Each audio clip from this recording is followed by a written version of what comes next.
Здравствуйте, мои дорогие любимые! Сегодня я вам расскажу, что к вам чувствует загаданный человек, что он думает о вас, как он будет действовать в ближайшие 1,5-2 месяца и как скоро вы увидитесь вновь. И у нас с вами будет на Таро Луны и звезд 4 позиции. Видео всегда актуально в момент, когда вы его смотрите. Даже если оно записано много лет назад, а вы его нашли на просторах интернета, значит, оно актуально для вас прямо сейчас. Пока я перемешиваю колоду, подпишитесь на канал, поставьте колокольчик, поставьте лайк этому видео, а после просмотра напишите комментарий. Конечно же, для меня это очень важно, чтобы вы поддерживали канал. Итак, у нас, как обычно, по традиции, послание высших сил сначала. Сдвигаем 3 раза. 1, 2 и 3. И смотрим, что на дне колоды. А на дне колоды паж жезлов. Конечно же, паж жезлов — это очень хороший знак. В скором времени вас действительно ожидает встреча, разговор, свидание.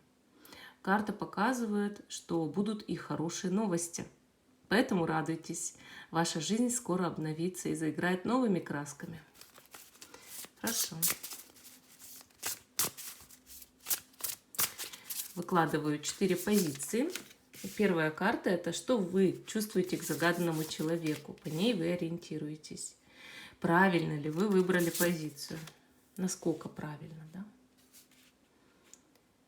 Так.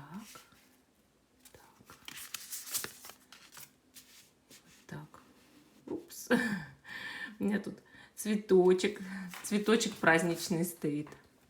Так, хорошо, давайте смотреть наши камушки. Первый камушек флюорит. Второй камушек серпентин.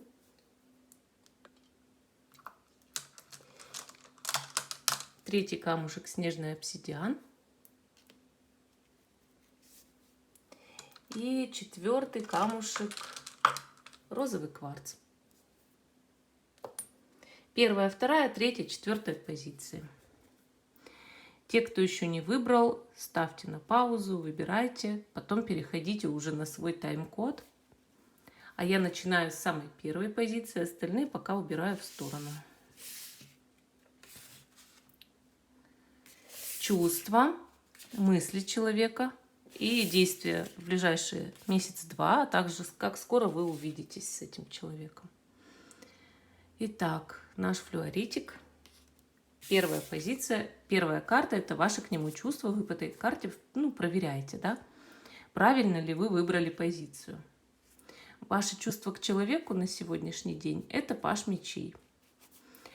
Паж мечей показывает, что вы изучаете этого человека, что вы на самом деле очень к нему привязаны, но и не доверяете ему. Карта говорит о том, что в чем-то вы осуждаете этого человека, вы подозрительны. Вы считаете, что ваше доверие к нему надорвано или кончилось. Вы внутри себя критикуете этого человека. Но в то же время, конечно, вы испытываете к нему привязанность, страсть, заинтересованность большую. Может быть, даже вы любите этого человека. Но, знаете, эта карта, она показывает часто даже чересчур сильную привязанность, и она говорит о том, что вы можете следить за этим человеком в социальных сетях. Причем очень часто, постоянно, день за днем, час за часом, что вы слишком много уделяете этому времени. Конечно, паж мечей — карта, говорящая о том, что у вас была сама по себе трудная жизнь. То есть вы до этого уже проходили какие-то уроки в отношениях и привыкли, что как будто бы повторяется какая-то одна негативная история. Возможно, у вас было трудное детство, и, конечно же, дальше искаженное восприятие противоположного пола. И из-за этого вы как будто бы постоянно смотрите на плохишей. Поэтому карта, она говорит о том, что вы как знаете, что об этого человека опять споткнулись. Допустили опять одну и ту же как будто бы ошибку. Если себя узнаете, смотрим дальше. Его чувства к вам теперь смотрим. Раз ваши вы узнали, да, значит, его чувства смотрим к вам. Туз мечей. Этот человек как будто бы думает о вас, понимает вас, но в то же время он испытывает дикую страсть и тоже недоверие. Вот он, понимаете, он хочет вывести вас на чистую воду. Он хочет как будто бы что-то о вас узнать, то, что раньше не знал, выведать о вас информацию. Карта говорит о том, что человек очень к вам привязан, что он может сутками о вас думать, точно так же, как вы о нем. Он может интересоваться вами там, в социальных сетях, он может ревновать. Но ему как будто бы нужно вот разобраться в вас окончательно, да? Он во многом вас понимает, потому что он видит, что вы одного поля ягоды, но ему нужно окончательно разобраться и понять, вот, может ли он вам стопроцентно доверять. Как будто бы ему не хватает о вас информации, чего-то не хватает. Вот как, ему нужно до конца выведать все. Он как, знаете, вот как вы разведчик, так и он разведчик. Вы знаете, да, что у пажа мечей есть трактовка такая, что он разведчик. Вот ваш партнер, он тоже разведчик. И туз мечей, он не меньший разведчик, чем паж мечей. Вот тут идет, как будто вы друг от друга стукаетесь. И вы понимаете, что каждый из вас кармически пришел в эти отношения. На сегодняшний день это так. Это так и есть, вы все правильно понимаете. Так, что он думает о вас? Паж кубков. Он очень лояльно к вам относится. Он видит в вас нежного человека, очень приятного, симпатичного. И ему хочется романтики. То есть хочется больше, чтобы вы к нему проявляли добрых чувств и именно нежных, романтичных чувств. Этот человек нуждается в заботе, любви. Этот человек нуждается в теплых словах. Может ли он их дать? Вы очень похожи. Как вы не можете их дать, так и он не может их дать. Но он очень в этом нуждается и думает об этом, что ему нужна нежность в отношениях именно с вами. Он хочет от вас любви. Он думает, что вы очень прекрасный человек в плане внешности, харизмы, в плане там, голос, знаете, вот такое, повадки. Вот ему все это нравится в вас. И этот человек, он на самом деле многое вам прощает внутри себя. Даже если он вам не доверяет и хочет разобраться, да, но он вас во многом понимает и много прощает. Так, смотрим теперь, как он будет действовать по отношению к вам в ближайшие месяц полтора-два. Тройка мечей. Разбитое сердце. Карта показывает, что вы будете много обижаться друг на друга в ближайшие месяца полтора-два, потому что этот человек поведет себя как-то не так, как вы хотели. Он может сказать что-то нехорошее, обидное. А знаете почему? Я объясню. Я вижу здесь это по ситуации. Он может так себя повести, сказать что-то обидное, потому что он не дожидается от вас того, что он хочет. По пажу кубков. Он хочет добиться от вас нежности, а нежности невозможно же от кого-то добиться. Ее хочется, но когда ты расположил к себе человека, а ваш человек это не понимает. Он думает, что вы ему как бы эту нежность должны, но с пустого места. Нежность, она же изнутри идет к человеку, да? Когда он тоже что-то проявил, а у вашего человека не так. Он думает, что вы просто априори должны быть нежным человеком, понимаете? И раз вот вы испытываете к нему чувства, вы должны проявлять нежность в жизни, и все тут. К нему, да? Ответит он вам или нет, это уже ему решать. И вот когда он не дожидается, когда он начинает нервничать из-за этого, он может сказать что-то грубое. На эту грубость вы, естественно, отреагируете обидой. Вот как будет. Когда вы увидитесь? В скором времени или подальше? Колесо фортуны, карма. Вот карма, колесо, это, мол, не жди встречи, она сама как-то произойдет. Вообще, колесо фортуны всегда говорит о скорых встречах на самом деле, или о встречах случайных, что вас столкнет судьба. Но иногда она показывает, если ты привязался к этому результату, отвяжись. Иначе ты всегда будешь, ожидая, оттягивать встречу. Поэтому вам нельзя эту встречу слишком уж вот так ждать навязчиво. Вам нужно понять, встреча может очень скоро произойти. Но только если вы ее не ждете. Она может как-то стихийно произойти, случайно. Вы даже можете вместе поехать куда-то, столкнуться где-то на улице или еще что-то, если вы не общаетесь, да? Но вам не надо эту встречу форсировать. Вот вам не надо ее форсировать. Пусть все идет само, естественными ритмами жизни. И тогда все будет хорошо. Ну, такая позиция у нас номер 1. А мы идем с вами дальше, к позиции номер 2. Чувства, мысли, действия в ближайшие месяца 1,5-2. И увидитесь ли вы в скором времени? Наш серпентин.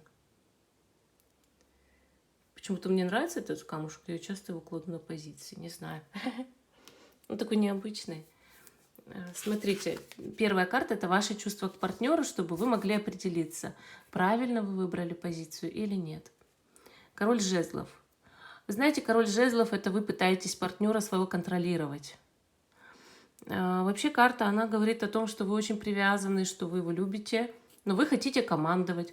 И вы все время командуете, скорее всего, в этих отношениях, пытаетесь брать правление бразды в свои руки. И вообще вы командир по жизни. Человек такой постоянно, который хочет всеми управлять, помыкать, который в доме лидер. Вот. Конечно, эта карта, она такая, она показывает мужскую энергию. И женщина по этой карте может от мужчины ждать мужика. Там, допустим, да, его каких-то проявлений мужских, а сама как раз-таки занимает его позицию. Почему мужская карта на чувствах? Потому что вы хотите быть мужчиной подсознательно. В этих отношениях вы мужчина. И вы хотите занять место партнера. А вот если вы мужчина, вы здесь испытываете страсть, испытываете очень хорошее, светлое чувство к женщине и проявляете к ней ответственность. Вообще, эта карта, король жезлов, она говорит о том, что человек серьезно заинтересован в другом человеке. Это правда, именно серьезно. То есть вы-то готовы с этим человеком строить отношения. Вот вы очень такой четкий персонаж в этом плане. Четкий, но в то же время бываете взрывоопасным персонажем, потому что вы можете ревновать, можете устраивать скандал, если надо. Но в плане вот именно отношений, ответственности вы хотели бы именно серьезности. И если вы загадали там мужа или жену, я пойму, потому что это король жезлов. Вот. Но да, женщина здесь слишком перетягивает на себя бразды правления, слишком уж она надавливает на партнера, это правда. Не дает ему и продохнуть, не дает ему и проявить себя, там, свою мужскую энергию, силу. Ты все делаешь неправильно, дай-ка я сделаю все за тебя. Хорошо, я вас не обвиняю. Я, может быть, видела много таких женщин, не так уж это все плохо. Давайте смотреть, а что человек вам чувствует? Что человек вам чувствует? Ой, карта прямо упала. Что-то у вас тут 6 мечей, смотрите. Я не говорю, что это его чувство, но карта упала при этом вопросе. Однако, что могу тут сказать, да? Что, может, вам дорога какая-то падает в жизни сейчас, поэтому выпала она так из колоды, да, вот эта 6 мечей. Это все-таки знак дороги. Так, ну ладно, чувства. Просто так она не выпала бы. Знаете, что это все равно знак от ангелов. Так, а у него тоже 6, только пентаклей. Видите? Карта показывает, человек в вас очень серьезно заинтересован. Он испытывает к вам именно бытовые серьезные чувства, как муж к жене или жена к мужу. Конечно, эта карта не показывает сильной страсти, но она показывает взаимодействие взаимное. Человек считает вас как раз-таки равными, чего не считаете вы. Вы считаете себя выше. Он считает вас равными, он считает, что вы хорошая пара, что, может быть, нет такой сексуальной энергии, но есть дружественная энергия. А вы знаете, вот если смотреть серьезные отношения, это всегда партнерство, союз такой, да, вот когда люди вместе должны что-то строить, делать. Люди здесь живут, они должны быть друзьями, да, в первую очередь. Сексуальное партнерство это тоже хорошо для брака, это очень нужно, это один из самых важных элементов. Но люди и дружить должны. Тогда у них будет спокойная жизнь. У них есть общие интересы и все, да. Вот он считает, у вас есть общие интересы, может быть, даже хобби общие. Или хотя бы темы для разговоров. Есть люди, у которых сильнейшая страсть друг к другу, но никаких общих тем для разговоров у них нет, понимаете? В этом суть. А есть люди, у которых, ну пусть даже не такая уж ужасно сильная страсть, потому что там, допустим, годы уже прошли. Я не говорю, что у вас прошли годы, но просто так по картам как бы кажется, что уже у людей остывает сексуальная страсть, а больше переходят отношения вот такие очень теплые, дружеские. Вы как раз-таки испытываете влечение к партнеру. У него как-то снижен этот тонус, у него больше именно к вам такое, знаете, ровное отношение, доброе, хорошее, семейное, что ли. А вот если вы недавно встречаетесь, карты здесь говорят, что этот человек такой домашний, спокойный. И да, у него есть к вам чувства, но не ждите от него, что он будет большим романтиком, что он достанет вам луну или звезду там с неба. Наверное, такого все-таки не будет. Однако он готов что-то там для вас делать, да, в жизни, проявить ответственность. Так, его мысли. Его мысли. Королева мечей. Ну вот видите, королева мечей, да, что этот человек считает, у вас должен быть хороший союз, но на основе того, что, наверное, здесь главная женщина. Вот он видит у вас вот этот вот момент, что вы как-то вот управлять любите, если вы женщина, да? Если вы мужчина, гадаете на женщину, на мыслях королевы мечей означает, что я буду, мол, твердой такой женщиной, стоять на своем в жизни, буду, значит, вот, делать все, как я хочу, ты меня так быстро подчинить не сможешь себе, да? То есть у меня есть некоторая независимость. Вот. А если вы женщина и гадаете на мужчину, он видит у вас эту независимость. Он видит в вас, что вы вот не пальцем деланные, не палкой. Что вам палец в рот не клади, что вы лидер в этих отношениях. В любом случае будете пытаться занимать именно лидерскую позицию. И, конечно, королева мечей показывает, ну, что если вдруг у вас есть любовный треугольник, то человек считает этот треугольник уже неким злом. Если вдруг вы гадаете на человека женатого, женщина гадает на женатого мужчину, да, конечно, королева мечей говорит о том, что он замучился, он думает о том, что ему треугольник не нужен, и что там с той стороны есть женщина, очень злая, и она его, ну, замучила, и ему хочется от нее освободиться, хочется независимости от нее. Так, смотрим теперь, увидитесь ли вы в скором времени с этим человеком. Туз пентаклей. Да, вы очень скоро увидитесь и без всяких проблем. То есть этот человек, вот он как будто бы сам даже проявит инициативу к встрече. Ну, встреча до месяца должна быть, да. Вот его действия какие в ближайшие месяца, полтора-два будут для вас. Король пентаклей, видите, этот человек будет вас защищать, он будет вас охранять от всех бед и забот, он будет, ну, давать вам плечо поддержки, да. Он будет стараться сделать все для вас, проявить к вам полную лояльность, выслушать вас, поддержать во всем. Как муж вот жену, да, поддерживает. То есть он будет вашей защитой. А вот туз пентаклей навстречу говорит, что встреча, ну не знаю, вплоть до того, что завтра может быть. То есть какая-то совсем скорая встреча. Если вы особенно не ссорились, не расставались, конечно, эта встреча тогда будет совсем скорой. Вот. Ну, вот такая вот у нас вторая позиция. Хорошая позиция, мне понравилась. Так, идем дальше к позиции номер 3. Тут у нас, значит, снежный обсидиан, смотрите. Мы смотрим чувства, мысли, действия партнера, и скоро ли вы увидитесь. Первая карта – это ваши чувства к нему. Вы по ней ориентируетесь, правильно ли выбрали позицию или нет. Здесь у нас есть карта пятерка мечей. Вы хотите отомстить партнеру. Карта показывает, что вы очень злы на этого человека, что вы обмануты или друг с другом поконфликтовали, очень сильно поссорились. И, соответственно, этот человек мог сказать вам грубые слова, может быть, какие-то недавно. Да даже если давно, оно бывает свежо в памяти, да. Но вот у вас какое-то обостренное такое ощущение внутри. То есть вы именно злитесь. Вообще карта показывает ненависть иногда. Мол, я тебя ненавижу, я тебя отомщу.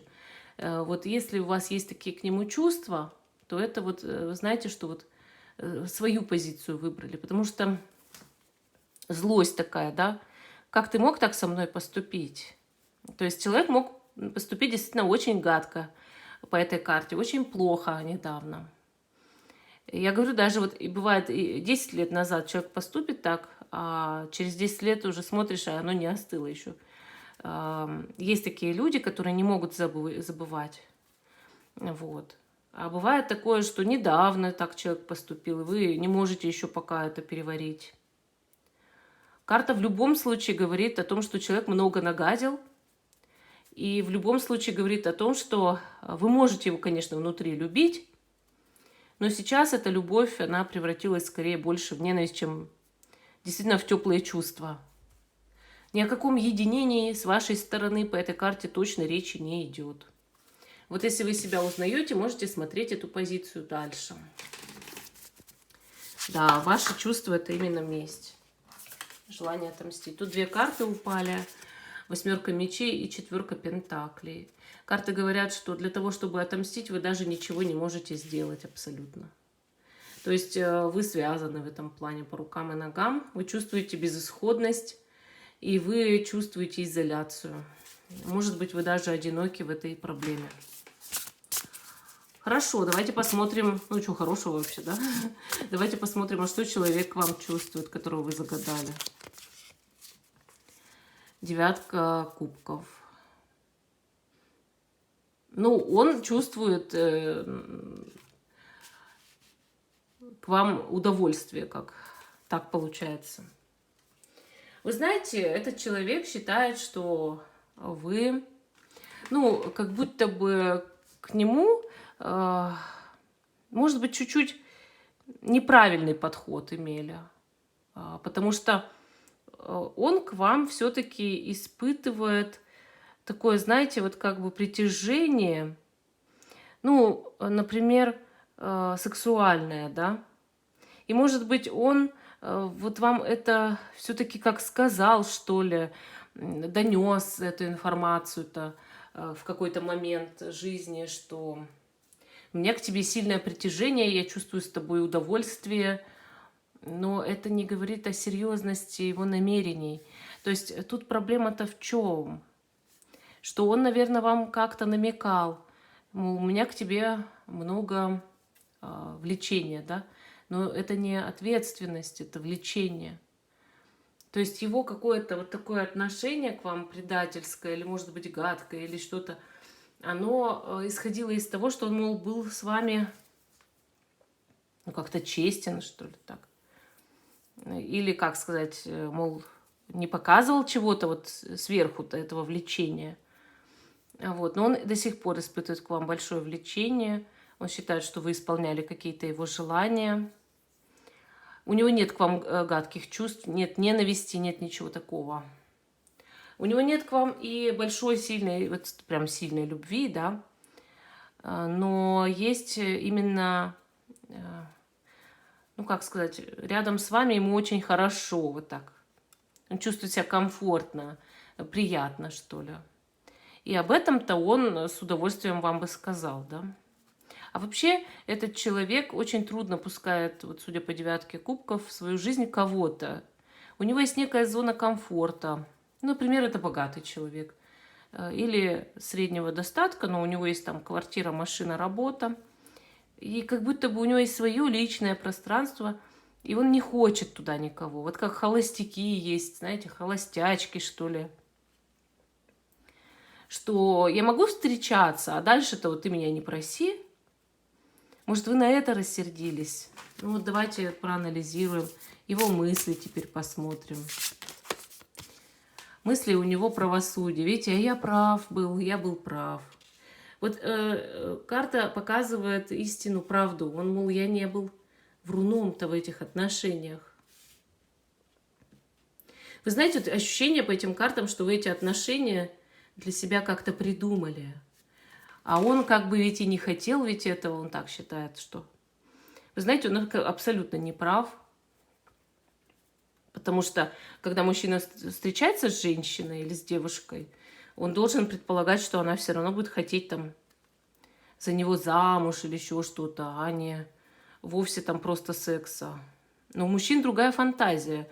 Для них самая сильная фантазия, если женщина будет только хотеть его и не хотеть с ним больше ничего. Это вот их самая сильная фантазия. И даже подарков не хотеть, и вообще никакой ответственности, а только спать с ним, приходить, спать, уходить. Вот это самая сильная у них такая, как сказать, радость была бы. И вот здесь мужчина как бы считает, а я прав был, я ведь все говорил как есть, я в этой ситуации абсолютно прав. Он так себя спокойно чувствует, не как вы. И именно правым, вот я прав, понимаете, я честен, я прав, я говорил правду. То есть вот так. Давайте теперь посмотрим, как он будет действовать в ближайший месяц, полтора, два, вот так вот к вам. Шут. Шут — это приключения, да, приключения и перемены. То есть он может что-то поменять между вами, но в легкую, опять же, сторону. Вот давай вот, мол, сбросимся со скалы в приключения, да.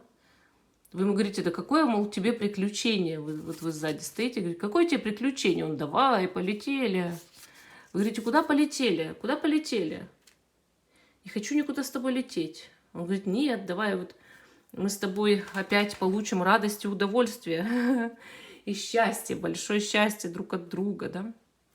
То есть вот он такой товарищ-то, легкий какой-то, больно уж. Любит больше приключения, чем серьезные отношения.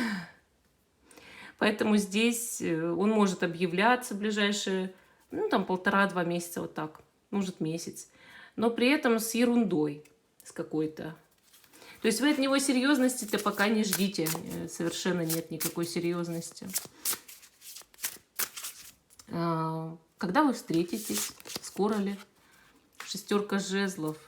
Я бы сказала по этой карте, что скоро можете встретиться.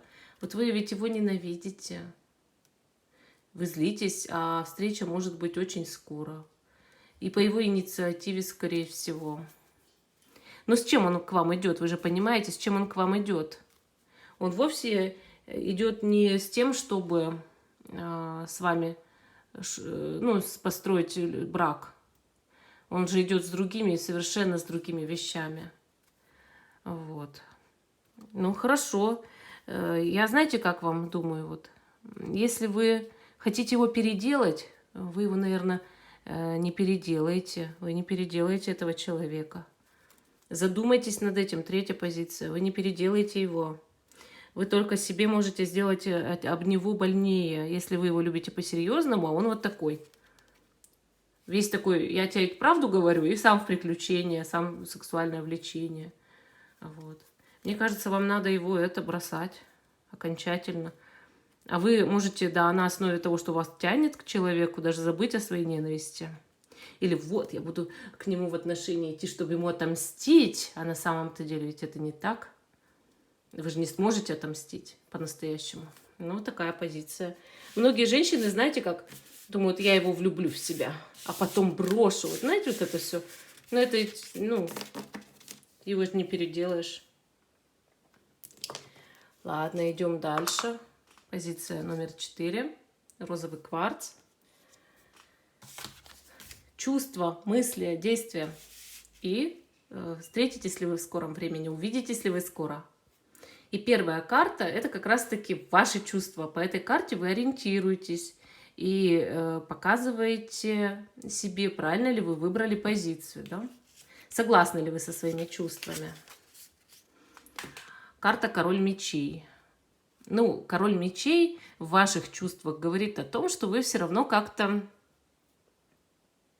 ну, спокойно так и холодновато относитесь к партнеру. Вы считаете, что вы твердый, непоколебимый, мощный человек, который все знает и понимает. И что, мол, вы лидер в этой паре. Более того, у вас очень много мужской энергии. Если вы мужчина, то все понятно. Вы строгий человек, у вас есть к женщине серьезные намерения, но крутить вы ей не дадите с собой. Все, точка. Если вы женщина, вы не дадите с собой крутить этому мужчине. Вы очень строго к нему относитесь, холодно сейчас и твердо, и управляете им. Вы хотите взять бразды правления на себя. У вас есть недоверие к нему, причем конкретное недоверие. Вы готовы его проверить сначала. То есть доверяй, но проверяй, как говорят. Да? Вот вы готовы ему взять и оказать доверие, но после того, как вы его полностью проверите и полностью, ну, знаете, о нем будете иметь картину, да, вот такую, что все проверки человек прошел, да, и я уже могу ему точно доверять. Вот. Без каких бы то ни было препятствий я уже могу быть уверенной на 100%. Понимаете? Ну хорошо, давайте теперь смотреть. А что он к вам чувствует? Вот вы согласны ли с этой строгой картой? Вы согласны ли с тем, что да, вы серьезны к человеку, но вы им хотите управлять? Давайте смотреть. А что же он чувствует к вам? Что он испытывает? Я здесь вижу карту Маг. Маг говорит о том, что он тоже хочет вами управлять, что он эгоист очень сильный, что он думает только о себе, а потом о вас, и что этот человек действительно в вас очень заинтересован. Он испытывает к вам, возможно, даже любовные чувства, но у него любовь своя. Есть люди, которые любят от всего сердца и готовы голову сложить на плаху, а есть люди, которые любят, испытывают притяжение, страсть, но всегда будут в своей жизни у себя одни. Вот маг – это тот, кто действует сначала в своих собственных интересах, а уже потом в интересах любимого человека. Он все равно у себя всегда один, он все равно любит себя больше всех, а потом уже вас. Но он вас любит. То есть, вот понимаете, как? Может быть, он не готов ради вас полностью меняться. Может быть. Этот человек может быть не готов к этому. Но у него есть лидерских качеств не меньше, чем у вас. Если вы попробуете его поджать под себя, вы увидите его реакцию. Он скажет: я свободная личность. И просто встанет и уйдет. И вы никогда не сможете ничего уже с этим сделать. Никогда. Давайте посмотрим его мысли в вашу сторону. 6 кубков. Ну, он хочет что-то вернуть, он думает о прошлом. Он считает, что в прошлом между вами было больше тепла, больше любви, больше привязанности друг к другу. Конечно же, в прошлом он считает, что вы друг друга именно обожали. И он хочет романтику из прошлого, он хочет быть романтичным по отношению к вам. Он хочет, чтобы и вы оттаяли от своего льда, а потому что вы сейчас ледяной к нему человек. Он хочет больше тепла, больше романтики. И, возможно, тогда я ради тебя буду готов на большее. Он хочет быть больше готов ради вас на что-то. Ему это хотелось бы. Просто он не умеет, но он хотел бы. Понимаете? Следующая карта у нас. А что он будет делать в вашу сторону в ближайшие 1,5-2 месяца? Я здесь вижу карту император. Император, он попытается управлять, он попытается проявить инициативу, даже проявить ответственность, потому что он вас любит. Он попытается построить отношения. Ему захочется серьезности этих отношений в ближайшие 1,5-2 месяца.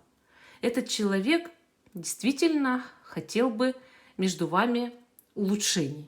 Вот так вот, улучшений. И вы как будто бы двое похожих друг на друга людей. Очень сильно похожих. И он сделает все, чтобы вы меньше проявляли лидерских качеств, а именно он занял бы в этих отношениях престол. Именно за ним бы было последнее слово. То есть вот он такой человек, понимаете? Увидитесь ли вы в ближайшее время, там, да, когда вы увидитесь? Туз жезлов. Новое начало. Здесь может скоро быть свидание. Но все зависит от стадии ваших отношений. Если вдруг вы вообще поссорились и расстались, да, человек попытается вернуть ваши отношения, и встреча будет, но не так скоро, ну, допустим, в ближайшие тоже 2 месяца, да. Если же вы вместе, встреча будет хоть прямо завтра. И как раз-таки в новом каком-то формате, с новыми какими-то интересами, приключениями. То есть вот такое вот прям очень что-то хорошее такое, светлое. Вообще туз жезлов — это страсть. Человек может на встрече попытаться вернуть былую страсть, вернуть огонь в отношения. Ну и действительно у него к вам больше сексуального влечения, вы свое сексуальное влечение больше прячете внутри себя. Ну вот такая позиция номер 4. Всем спасибо за внимание. Жду, что вы продолжите смотреть мой канал. Ставьте лайк этому видео, подписывайтесь. Всем пока и до новых встреч.